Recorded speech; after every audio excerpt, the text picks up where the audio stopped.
Mateo chapter 11, verse 29 and 30. Amen. Pasanin ninyo ang aking pamatok at matuto kayo sa akin, sapagkat ako'y maamo at may mababang loob. Makakatagpo kayo sa akin ng kapahingahan, sapagkat madaling dalhin ang aking pamatok at magaan ang pasaning ibibigay ko sa inyo. Amen. Hallelujah. Lord to God, isang maundan na po sa ating lahat. Talaga naman po, napakasarap namin talaga mga salita ng ating Panginoon ng ating Panginoon. Na kung ihahalin tulad natin at i-connecta natin sa buhay natin ngayon, ang sabi ng ating Panginoon, anuman ang ating pinapasan sa buhay, sa ngayon kung meron tayong Jesus sa ating buhay, ay mapapagaan dahil magaan lamang ang pamatok ng ating Panginoon. Amen. Kung anuman ang pasan natin sa daigdig, anuman ang pasan natin sa mundong ibabaw na ito, ay kung meron tayong Jesus ay napapagaan ng lahat. Kung saan nagkakaroon tayo ng kapayapaan, kagalakan pa rin sa buhay na kahit marami tayong problema dahil meron tayong buhay na pag-asa. Amen. Ihahalin tulad ko yung isang malaking testimony ko, na kaming dalawa ng aking anak ni Kuya MJ, na meron kaming kinumusta na kapatid natin sa pananalig at pananampalataya. Shout out kay Brother JR Ibarra. Na nung pinasyalan po natin siya, nung kinumusta natin siya, dahil galing sila ng hospital, kauwi po nila, salamat sa Diyos sa pribilehiyo na napuntahan natin sila, na kung saan dumating na sa punto ng kanyang buhay na nawawala na po siya ng pag-asa dahil meron po siyang malalang karamdaman, kidney chronic disease, at saka hindi lang po yung nagkaroon siya ng komplikasyon kung saan nagtutubig na rin po ang kanyang baga. Dumating na po sa punto ng kanyang buhay na nakakapagsalita na rin daw siya ng hindi maganda sa kanyang asawa at maging sa ating Diyos. Amen. Hallelujah. Pero nung pinuntahan natin, napakaganda ng kinalabasan a day pagkatapos po ng ating pinanalangin, kinumusta na natin siya, pinaalalahanan natin siya na mayroong isang Diyos na tunay na nagmamahal at nagmamalasakit sa kanya. Panoorin po natin ito. Ay,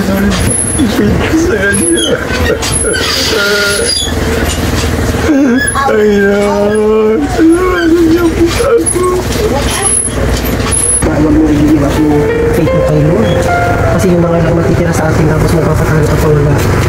Diba? Ang purpose naman ng Diablo sa ating buhay, sa totoo ba? Ang purpose ng Diablo ay kunin yung pananampalataya natin. At the end, ng buhay natin, yung nangyayari sa pahamakan, diba? Bakla nga ako, transgender, hindi pa sa karamdaman, walang gamot, diba? Inabago yung buhay ko. Maraming testimony yan. Alam mo rin sa sarili mo, maraming ginawa ang Diyos sa buhay mo. Balikan mo yun. Ano ba yung mga magagandang bagay na ginawa ng Diyos sa buhay mo, diba? May mga bagay na pinahintulutan ng Diyos na paggawa ng Diablo sa ating buhay para mas subukin yung pananalig at pananampalataya natin sa Kanya. Diba? Mahirap na yung sitwasyon natin, hindi ko rin alam. Panghawakan mo lang yung mga salita ni Lord. Ang dami niyang pangako. Diba ano yung pangako niya, MJ? Sa'yo, na isi-share mo kay Kuya? Isaiah 41:10.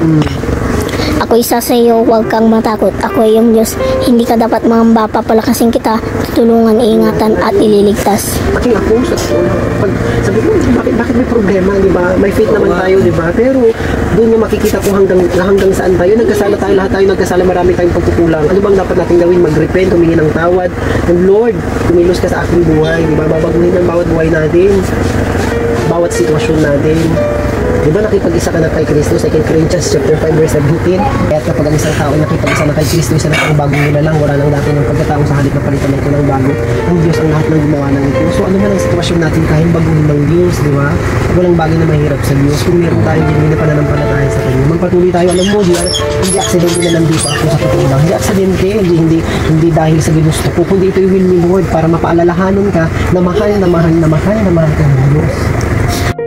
Dahil ang sabi nga po niya, sa kanyang salita, Kuya MJ, ano nga bang sabi ng ating Panginoon? Pasanin ninyo ang aking pamatok at matuto kayo sa akin, sapagkat ako'y maamo at may mababang loob. Makakatagpo kayo sa akin ng kapahingahan, sapagkat madaling dalhin ang aking pamatok at magaan ang pasaning ibinibigay ko sa inyo. Amen. Ang sabi ng ating Panginoon, makakatagpo tayo ng kapahingahan. Amen. Hallelujah. Na kung saan kahit man nagpupulumihanan ka, meron ka pa rin kapayapaan. Amen. Hallelujah. Panoorin po natin kung paano nagagalak ang ating puso sa kanyang kalagayan, sa gitna ng kanyang kalagayan ay nakuha niyang mumiki at hindi lang mumiki, kundi may kasamang halakhak. Amen! Amen! Hallelujah!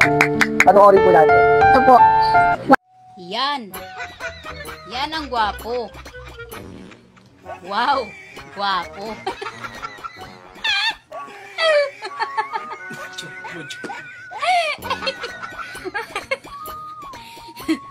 Yan. Amen. Purihin po natin ang ating Diyos na buhay nakakilak silang pagmasdan. Amen. Dahil muli nagkaroon sila ng kapayapaan, nagkaroon sila ng kagalakan sa kanilang mga puso, sa kanilang mga mukha, nagkaroon muli sila ng pag-asa sa kabila ng kanilang pinagdaraanan. Amen. Sabi ng ating Panginoon sa 1 Corinthians 10:13, panghawakan po natin kung wala pang pagsubok na nararamdaman ng ibang tao. Pagkatanggap at hindi na kapahintulutin na tayong subukin, nanggigit sa ating makakaya, sa ating ibigay na tayo ng lakas upang mapaglampasan at makayanan ang lahat ng ito. Amen. Sabi niya sa Isaiah 41 din, Kuya Andre. Ang isa sa iyo, huwag kang matakot. Ako yung Diyos. Hindi ka dapat mangamba. Papalakasin kita, tutulungan, ingatan at ililigtas. Amen. Kaya marapat po na panghawakan natin lagi ang mga Kanyang mga salita ng ating Panginoon. Amen. So, itanim po Amen. natin ito sa ating mga puso, sa ating mga isipan. Amen. At sa ating buhay. Yes, itanim po natin yan para kahit sino man ay hindi makuha ang salita ng ating Panginoon sa ating mga Amen. sabihin na kahit hindi ang kalaban ay hindi niya kayang kunin sa atin dahil nakatatak na, nakaukit na sa ating mga puso ang salita ng at pangako ng ating Panginoon sa ating mga buhay na kahit anuman ang mga kagalumihanan natin sa buhay, anuman ang mga pagsubok natin ay malalampasan natin yan. Amen. Ang iyong former certified translator. Pumanon, binago ng Panginoon siya ng super daddy na ngayon. Makapumuli ang iyong Former certified transgender woman, binago ng Panginoon siya ng super daddy na ngayon. Bye-bye po, God bless!